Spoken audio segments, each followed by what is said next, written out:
ജനലുകളും വാതിലുകളും അടച്ചിട്ടിരുന്നതിനാൽ സൂര്യവെളിച്ചം എത്താത്തതും പഴമ കൊണ്ട് മുഷിഞ്ഞതുമായൊരു മുറിയായിരുന്നു അത്. മുകളിൽ നിന്ന് തൂക്കിയിട്ട ഒരു ബൾബിന്റെ മഞ്ഞ വെളിച്ചം മാത്രമേ അവിടെ ഉണ്ടായിരുന്നുള്ളൂ. ആ മുറിയുടെ മൂലയിലെ കട്ടിലാണ് രാഹുൽ കിടന്നിരുന്നത്. അയാളുടെ ശരീരം ആസകല മുറിവുകളായിരുന്നു. തലയിലെ ആഴത്തിലുള്ള പൊട്ടിൽ നിന്ന് അപ്പോഴും ചോര കിനിയുന്നുണ്ടായിരുന്നു. വേദന സഹിക്കാനാവാതെ അയാൾ ഞെരങ്ങി മൂളിക്കൊണ്ടുവരുന്നു. ആ സമയം മുറിയിൽ അയാളെ കൂടാതെ ഒരു പെൺകുട്ടി കൂടി ഉണ്ടായിരുന്നു. കയ്യിലെ മരപ്പാത്രത്തിൽ നിന്ന് തൂവൽ കൊണ്ട് എന്തോ പച്ചമരുന്നെടുത്ത് അയാളുടെ മുറിവുകളിൽ പുരട്ടുകയായിരുന്നു അവൾ. അപ്പോൾ ഒരു ഞെരക്കത്തോടെ അയാൾ കണ്ണു തുറന്നു. അയാൾ ഉണർന്നത് കണ്ട് അവളൊന്ന് പുഞ്ചിരിച്ചു. പേടിക്കണ്ടാട്ടോ, ഒന്നും സംഭവിച്ചിട്ടില്ല.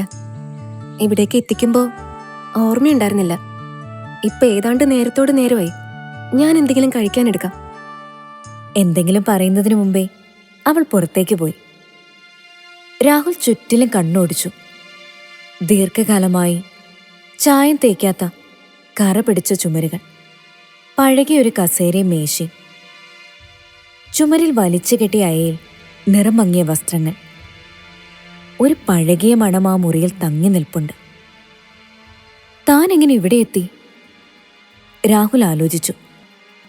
തലേന്ന് നടന്ന സംഭവങ്ങൾ ഒരു സിനിമയിൽ എന്ന പോലെ തെളിഞ്ഞ് അയാളുടെ മനസ്സിൽ വരാൻ തുടങ്ങി. പൊന്മുടിയിലെ പ്ലാന്റേഷൻ ഓഫീസിലേക്ക് വരികയായിരുന്നു രാഹുൽ. കാർ സ്റ്റീരിയോവിലെ പാട്ടിനൊത്ത് സ്റ്റിയറിംഗ് വീലിൽ രസത്തോടെ താളം പിടിച്ച് പതിയെ കയറ്റം കയറി വരുമ്പോഴാണ് ശ്രദ്ധിച്ചത്. 3-4 ബൈക്കുകൾ കുറെ നേരമായി പുറകിലുണ്ട്. പലതവണ അയാൾ ഒതുക്കി കൊടുത്തിട്ടും അവർ കടന്നു പോകാൻ കൂട്ടാക്കിയില്ല. സ്പീഡ് കൂട്ടുമ്പോഴും കുറയ്ക്കുമ്പോഴും ഒപ്പമുണ്ടെന്ന മട്ടിൽ വിടാതെ പിന്തുടരാൻ തുടങ്ങിയപ്പോഴാണ് അപകടം അടുത്തത്. കഴിയുന്നത്ര വേഗത്തിൽ ഓടിക്കാൻ ശ്രമിച്ചു. ഒരു ഹെയർ പിൻ വളവ് വീശി ഒടിച്ച് കയറിയതേയുള്ളൂ. എതിരെ അതിവേഗത്തിൽ ചുരമിറങ്ങി വന്ന വലിയ ലോറിയുടെ മുന്നിലേക്ക് രാഹുലിന്റെ കാറ് പാഞ്ഞു ചെന്നു. ബ്രേക്ക് ചവിട്ടാൻ സമയം കിട്ടും മുമ്പേ വലിയ ശബ്ദത്തോടെ ലോറി അയാളുടെ കാറിനെ ഇടിച്ച് പുറകോട്ട് തള്ളി താഴേക്ക് മറിച്ചിട്ടു.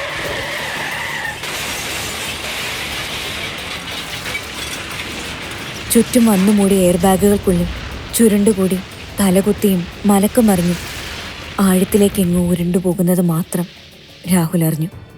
അപ്പോൾ വാതിൽ തുറന്ന് ആ പെൺകുട്ടി വീണ്ടും വന്നു. കൂട്ടത്തിൽ വെളുത്ത് തടിച്ചൊരു സ്ത്രീയും. പെൺകുട്ടിയുടെ കയ്യിൽ ആവി പറക്കുന്നൊരു പാത്രവുമുണ്ട്. അടുത്തു വന്ന് പ്രായം ചെന്ന സ്ത്രീ ചോദിച്ചു, പേരെന്താ?